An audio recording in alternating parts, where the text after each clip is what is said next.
You're listening to the Believe in Giants podcast with two-time Super Bowl winner Carl Banks and the voice of the Giants, Bob Papa.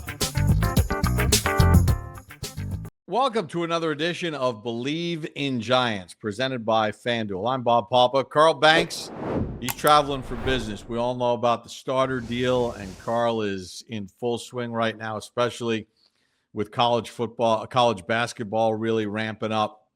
But obviously the big news this week, the Giants introducing John Harbaugh as the 21st full-time head coach in the history of the franchise, and there is a lot of energy around it. So we figured, let's talk about it a little bit. Who better to bring on than a guy who is the all-time leading rusher of the New York Football Giants? His name is in the Giants Ring of Honor.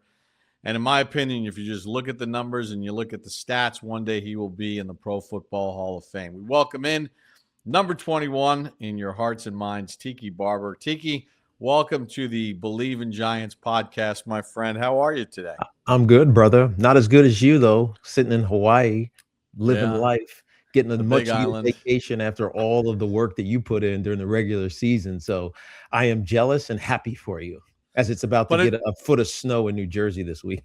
It's really not a vacation. It's a working vacation because the PGA Tour Champions kicks off on Thursday night with the Mitsubishi Electric Championship here at the Four Seasons Hualalai, and that is a lot of fun. And we're looking forward to it. We got World Golf Hall of Famers in the field this week, and it's always a lot of fun. But I mean, you were at the press conference. You could feel the energy. 100%. Just talk a little bit about, and I know you did for WFAN. You guys interviewed John Harbaugh in the field house. You had your setup there. Just describe that scene, and as a former player whose name is in that Ring of Honor, what the energy was like that day. I tell you, you could feel the anticipation before he got there. And there was about 200 or so seats.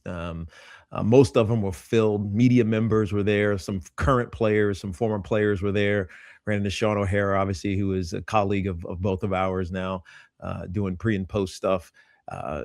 Chris Snee, who works for the organization, was there. I saw Richie Sorberg, my old great offensive guard, was there. But also all the families.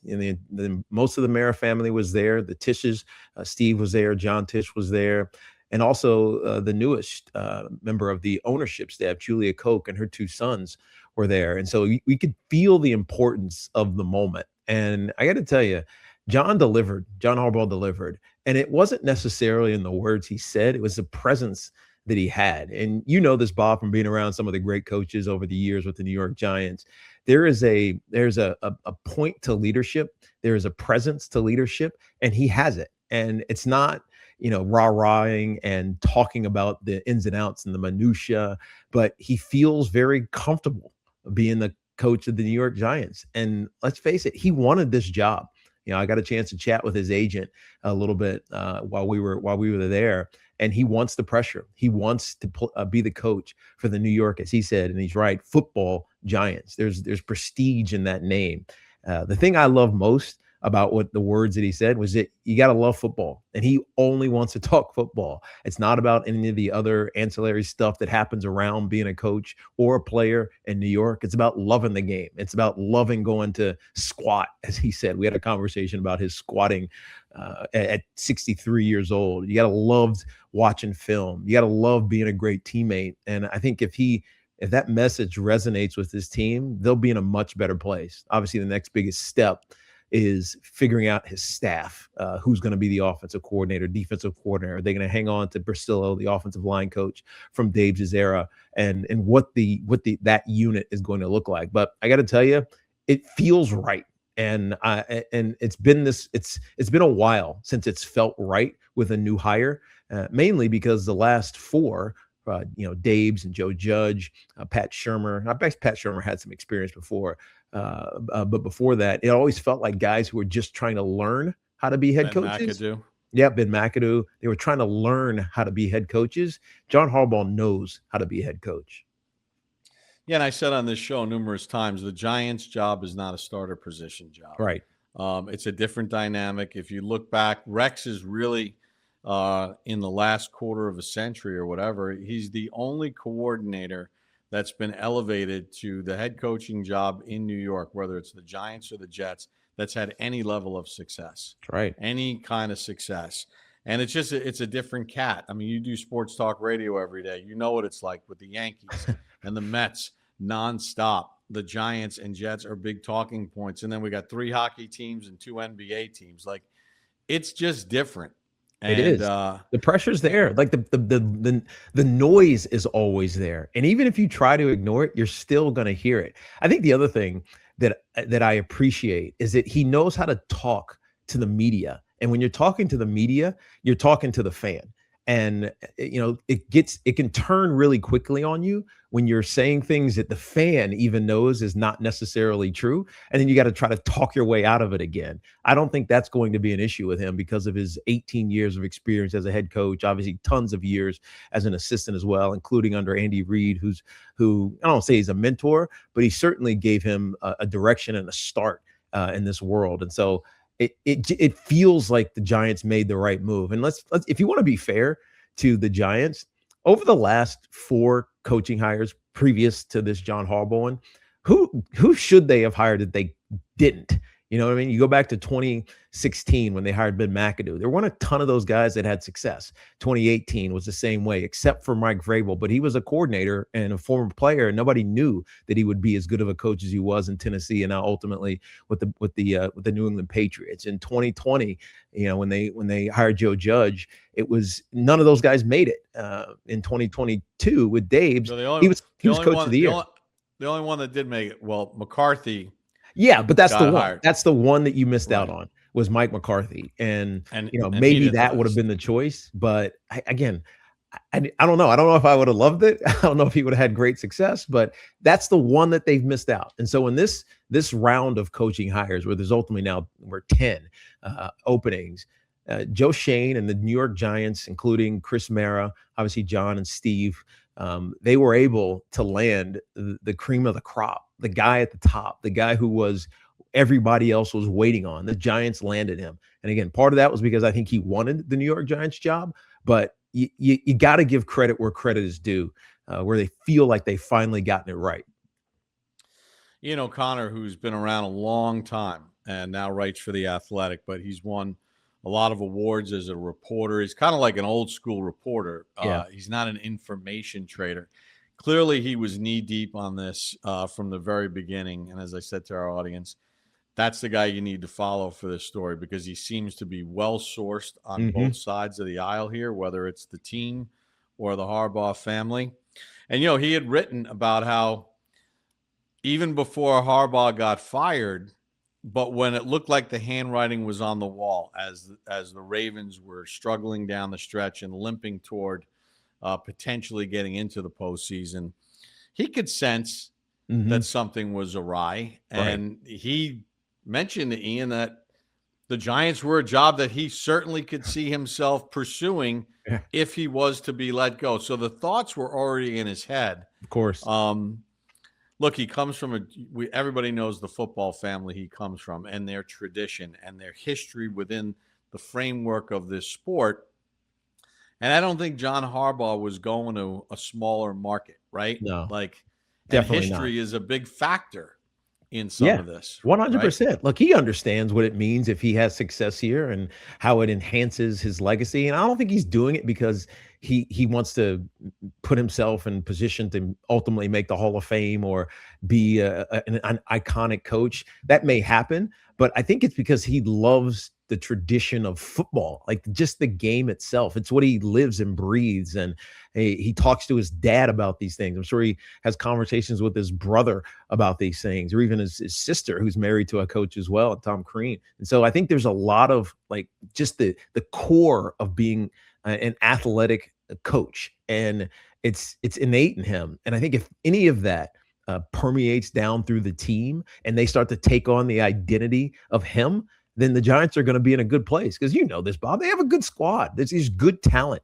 on this team. It's been some coaching decisions, in-game management circumstances that have derailed them over the last few years. And so you can't help but be excited. There's no downside to John Harbaugh at all. It's just a matter of finding a way to get to work. I know there was a lot of questions about the contract and the language and who he would report to, and he addressed it in the press conference. He basically said, "This is just how I've operated over the course of my career with Steve Bisciotti down in Baltimore," and so he doesn't want it to be any different. And it's not like it's a big deal. It got made a big deal because it's New York, and some of the fan base and maybe even the media members were anti-Joe Schoen, but Joe Schoen over the last couple of years has done a decent job of putting a good roster together, despite the record, which it's hard to escape for him. And maybe that turns for him at this point.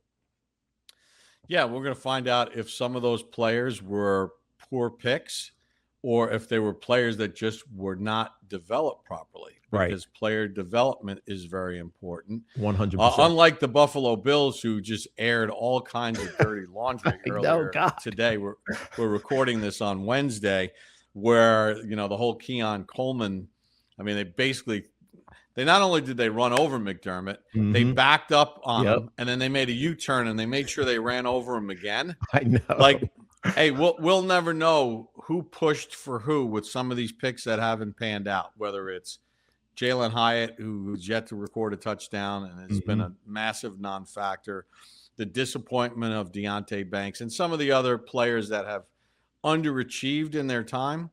We will never know, like, who pushed hard for whom. Right.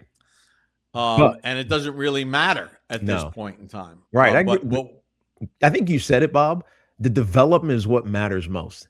It's how do you take a good player, good athlete, who in some cases, and let's use Deonte Banks, who is a heck of an athlete. And one thing I'd fear is that he's going to go someplace else and mature all of a sudden and become the player that Wink Martindale thought he was going to be when he was a first-round draft pick. And look, he played well in some cases in that scheme, but the development after that was a cluster, and he turned into a marginalized player who only became a kick returner, a first-round pick who is a kick returner for you. It doesn't bode well for a resume of whoever was picking that player.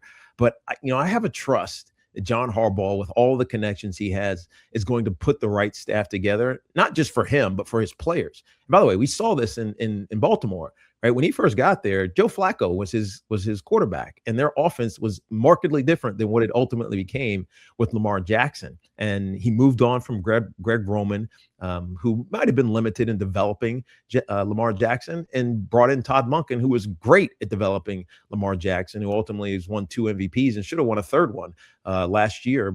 Josh Allen won that one. Lamar was a close second. So I think the competency of building a staff and developing the players is right in his wheelhouse. And it's something that if you're a Giant fan, you have to be excited about. I think if you're the Giants organization, you're very excited about all of the future development of some of these young players. Joe Schoen came on and said something very interesting on our WFAN show. He said, look, a lot of these players have had not a ton of failure yet. Some of them have, like Dexter Lawrence. He's had a lot of failure in his tenure with the New York Giants. Some of these younger players haven't experienced that yet. So they're not jaded or beat down by being a New York Giant. And so the challenge and really the opportunity is to make them successful, make them start to love the process of being successful. Because once you start getting success and you realize that it's the work that you're putting in that's causing that, like Abdul Carter at the end of the season, we saw how some of the hard work and his dedication to the craft started showing up on Sundays. Once that happens, you start becoming addicted to it. And then ultimately you become a great player in the minds of the league, in the minds of your peers, and in the minds of your fans. And I think that John Harbaugh can bring that to this team, and it's what we're all hoping for. What about Tom Coughlin's role? I mean, pretty amazing. I know he's always had a lot of respect for John Harbaugh, and Baltimore and everything else. I didn't know the depth of their relationship, but I know just working with Coach Coughlin, the way he's always felt about John Harbaugh teams. But, it was pretty amazing for him to kind of like step up in this whole thing and make sure dots were being connected properly, because I think he sees maybe a version of himself in what John Harbaugh is going to bring to the table. Yeah, no, we heard Darius Slayton say this, like, we need a Tom Coughlin type. And, Darius Slayton didn't play for Tom Coughlin, but Tom Coughlin's resume speaks for itself. I mean, he is a Hall of Fame coach, and eventually he should and will get into the Hall of Fame because of all the success that he had both in Jacksonville and then ultimately with the Giants. And I don't think I realized this either, Bob, until I saw the story a couple of days ago that like the connection wasn't quite there. And then Tom made it happen, which led to that meeting that Chris Mara was talking, or at least informed us about, where he went down and he met with him. And ultimately they got Steve Tish's plane and bring him up and had an in-person interview. Really the only one that he did in person in this cycle. And so Tom, who had a bad exit, we all remember, we can all see the image of him getting fired and not shaking the hands of John Mara and walking out with, like he was jilted, but coming back to this organization and contributing to help find the next, hopefully, really great coach that we've had. All right, so Tiki, let's go back in time, right? You're part of a team that wins an NFC championship. Then 01 was kind of a disaster. Mm-hmm. Then 02, you had a team that really could have gone to the Super Bowl. I agree. That was a damn good team. And right. We had a solid offense. We were so good offensively. I really don't want to even get into the San Francisco game, but no. Right. Everybody wants to blame Trey Junkin, but we had a 24-point lead in that game. It should not have come down to the centers, holder exchange in order to win that one at the end of that game. You're right, but or settling for a kick on the muddiest part of Candlestick Park, like when they could not stop Amani Toomer. Right. Toomer could have gone for 250 that day. But anyway, I digress a moment. Then 03 is an abject disaster. Right. It fell apart. Now it's time for a change. So here comes Tom Coughlin, who had won a Super Bowl with the Giants, goes to Boston College. He has success there, and then takes a Jaguars franchise. And within 2 years of an expansion franchise, they're in the AFC Championship game, and they go to 2 AFC Championship games. It eventually does kind of come apart there, but he's got legit NFL coaching credential. Yeah. What's it like when he walks in the room for the first time? What should these Giants players expect? Because Harbaugh's bedside manners, at least in speaking publicly, might be a little bit smoother and more comforting sounding than Coughlin, but they have some very core similarities as far as what is expected of a player. Yeah, when I think back to that transition to Tom Coughlin, it was discomforting for anybody that was there, because you knew the change was going to be drastic. You knew that the details were going to be much different. The accountability was going to be real. And as a result, the expectation internally, even if it didn't show up early in those first that first year wasn't going to, ultimately come to fruition, you knew that he had the ability to make guys better. And that's what John Harbaugh is going to bring. There's going to be turnover on this team. There's going to be players he's simply not going to like. And when I think back to some of the debate around who's going to have final say that happened in the last week or so, I think it's going to come down to that. You have to look at all of the players on this team with a critical eye. You can't look at it as, well, I drafted that guy and I still believe in that guy. You have to go watch the tape. And that's what he loves to do. I mean, he does it with his father. I mean, he said it in the press conference. His dad called him up. Hey, did you see that offensive line? Did you see those edge rushers? Did you see some of those, that running game? And so I think that John Harbaugh is going to make changes, and it's going to be maybe uncomfortable for some of these guys, but it also is a chance for them to earn his respect and earn his trust. And that's the only way that this team gets better. I think, with Tom, it was different. You alluded to this, Bob, because he was such a hard ass. It was so like, be on time. The little things matter. How you practice is how you play. It's going to be the same without the hammer, right? It's going to be more just kind of a really hard push to make these guys accountable and believing in the process, and everybody pulling in the same direction. I think the thing that I feel from John Harbaugh is he's going to always keep the main thing, and that's winning. And if you're not dedicated to that, then you're not going to be in his favor. And so it could be eye-opening, but I also think it could be refreshing for these guys who need to and want to be pushed. Like any good player wants to be coached hard. any player who's ultimately trying to make a Pro Bowl or trying to help a team win a championship, they want to be challenged and put in the best position to be a Pro Bowler or an All Pro, and ultimately that translates to success for the team as a whole. Yeah, and there's a lot of examples of guys who are player coaches, is a term that's used a lot, but they have an unwavering line. Like, the public perception sees Andy Reid as this guy with the mustache and the play calling sheet and some of his press conferences and the way he interacts or whatever. But there's like this whole other side of hard line. But as long as it's fair, right? It's almost like officiating. That's right. As long as you're consistent, the players will find the level that they have to be at as 100%. Long as it's consistent, right? That's right. That's exactly right. Another guy, you said Andy Reid, you can just stay in house with a guy who was here. It was an offensive coordinator, and Sean Payton.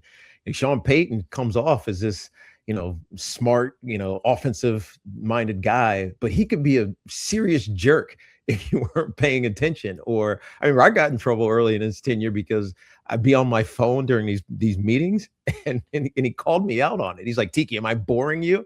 And I said, look, you installed this already. I got it the first time. I don't need to hear it again. He said, all right, you come up and teach it. And so I remember having to get up in front of the offensive room and like teach the offense.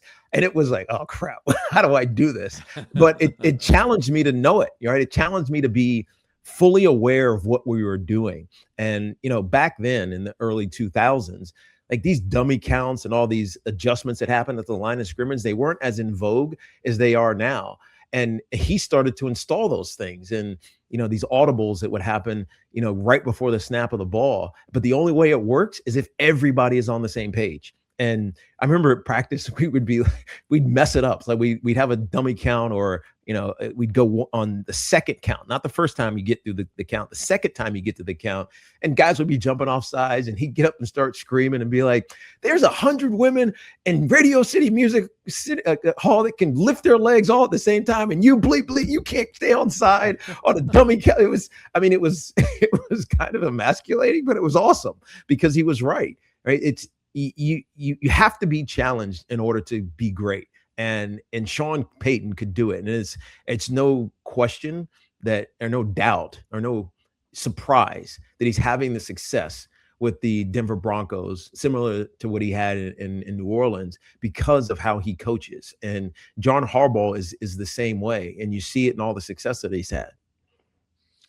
Yeah, I was using on this show. And I think you and I talked about it during commercial break. If you take Mike Tomlin, John Harbaugh, Sean Payton, and Mike McCarthy, and you look at their records over a long period of time with great quarterbacks, like they win 62 on average, 62% of their regular season games. It's a good problem.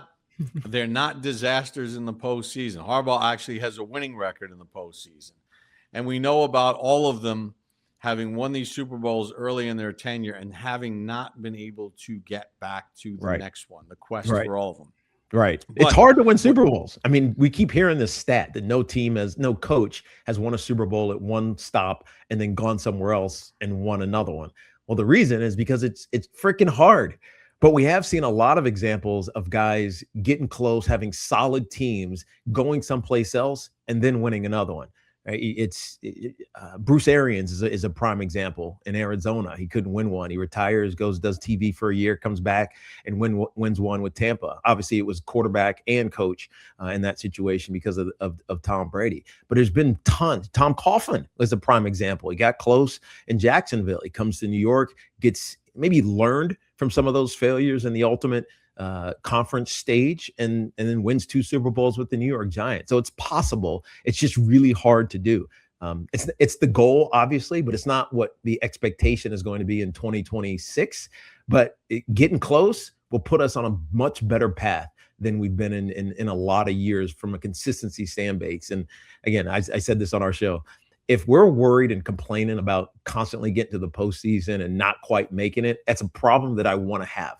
Because it feels like those are little fixes away, not, we got to remake everything like we've been for the last decade. Well, look, it's one of those scenarios where you take a look at it, and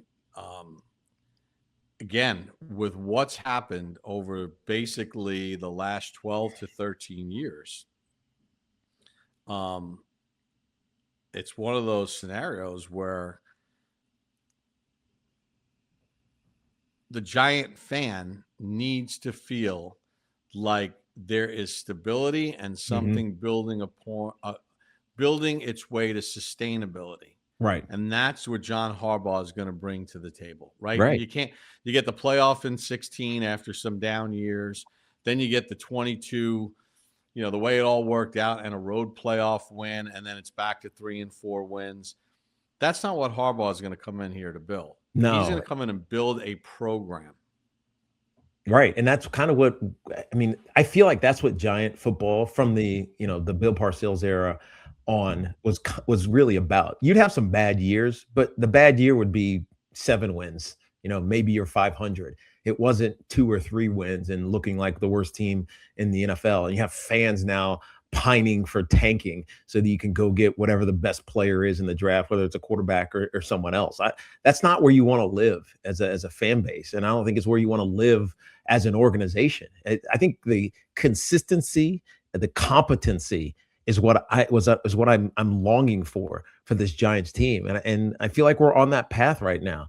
And I also don't think that John Harbaugh, even though he's 63 and he coached 18 straight years with the Baltimore Ravens, I don't think he's satisfied. I don't think he's just cruising here. I think he has this desire to be great and to win football games. And you start with each game, and then you start with the each quarter, and then ultimately get to the end of November, and you're playing meaningful football in December. It's empowering, right? Just like being in a position to get to that ultimate stage is what we all want to do as athletes. And it hasn't been consistent enough with the Giants. And that John Harbaugh can do this because it's what he's always done.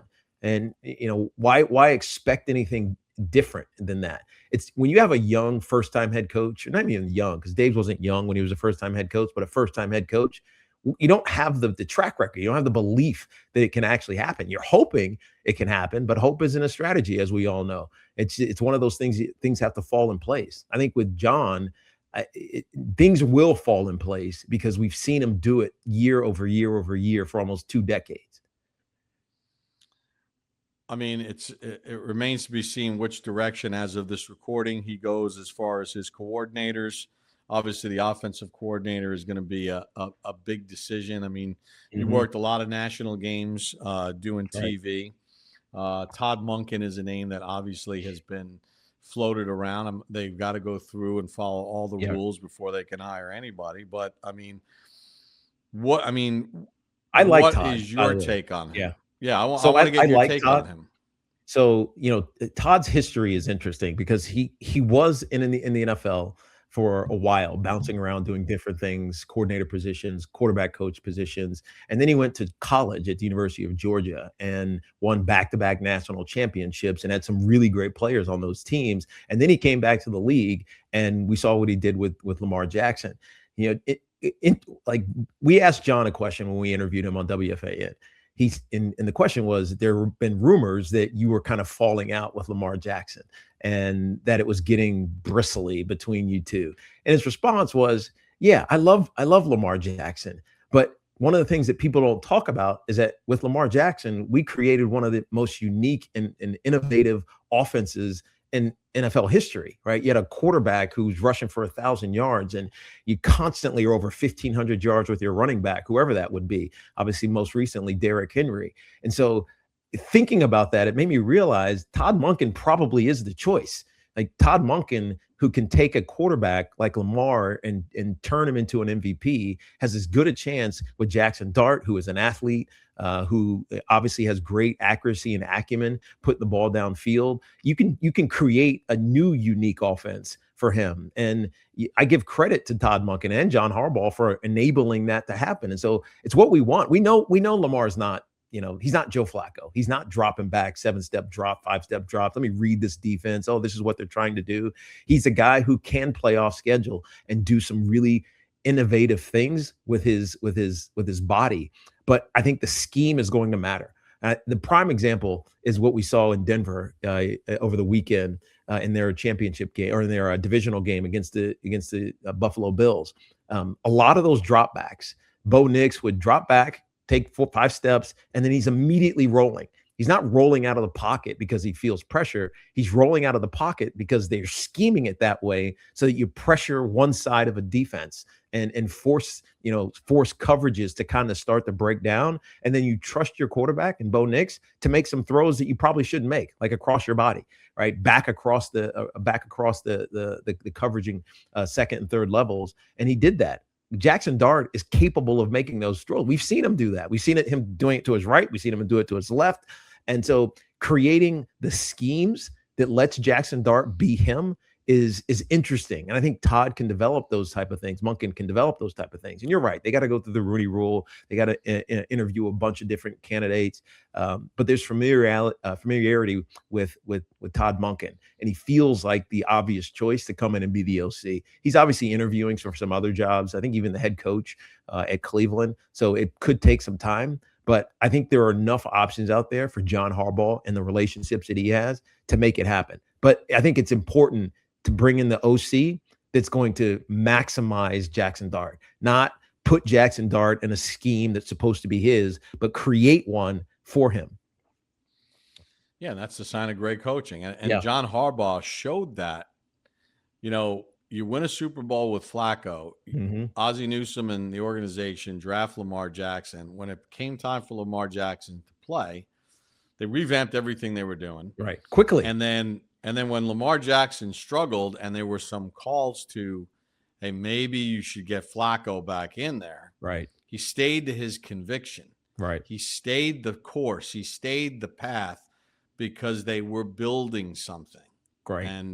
And I think if you're a Giants fan, that has to give you extreme confidence in the man that's sitting in that corner office as the head coach of the team, because I agreed. Agreed. He sees through noise. Right. The other thing, Bob, in Baltimore, like other than Zay Flowers, who have been their elite wide receiver? They had a great tight end, obviously, but who have been the elite guys? I think as this roster gets filled out and you start addressing some of the needs, some of them will happen in this draft, whether it's a linebacker they take in the first round or Carnell Tate, the kid from Ohio State, the wide receiver. You're going to start to bring in, I think, more weapons than what they had in Baltimore for Jaxson Dart. And because he's still on his rookie contract, even in free agency, even though they're kind of dead in free agency this year, the long-term prospect and again, this is a credit to Joe Schoen clearing out some of that dead money in 2027 and 2028 is going to be available for him. And I think the long-term future for the Giants is bright right now,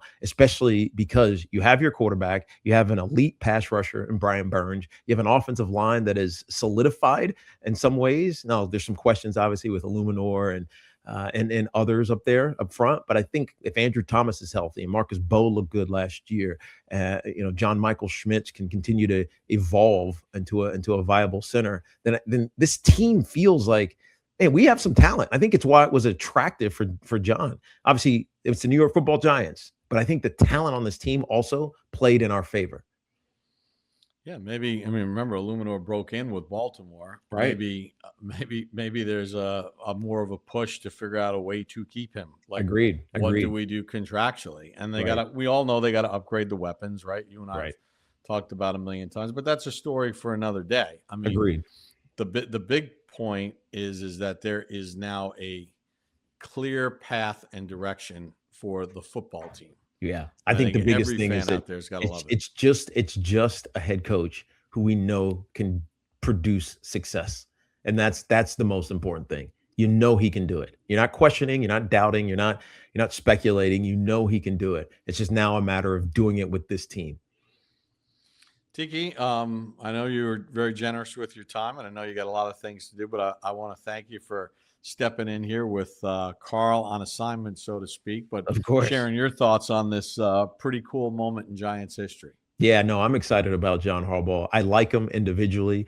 Again, the Harbaughs are, let's call them quirky, but I think it's quirky in a good way because it's authentic.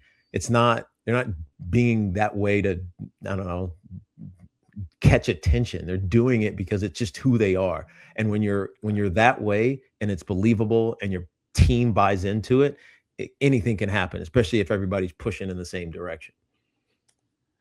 Tiki, appreciate the time, my man. And, Anytime, Bob. Look forward to it. You can catch him on WFAN every day from 10 a.m. to 2 p.m. Eastern time on the Odyssey app, right? Yep. Also on the Odyssey app, the free Odyssey app. The free Odyssey app, so you can catch him everywhere. Tiki, we appreciate the time, my man. Anytime, Bob. See you soon, brother. All right, that's Tiki Barber taking a couple minutes to join us. As we like to end this thing, Tiki, I don't know if you know how we end this thing, but I don't. Tell me. Tell a friend to tell a friend. Tell a friend to tell a friend. Believe in Giants. Ah, believe in Giants. I believe in the Giants. All right, you got the right folks. podcast, Bob. Thanks, folks, and we'll check in with you when there's more news to be had.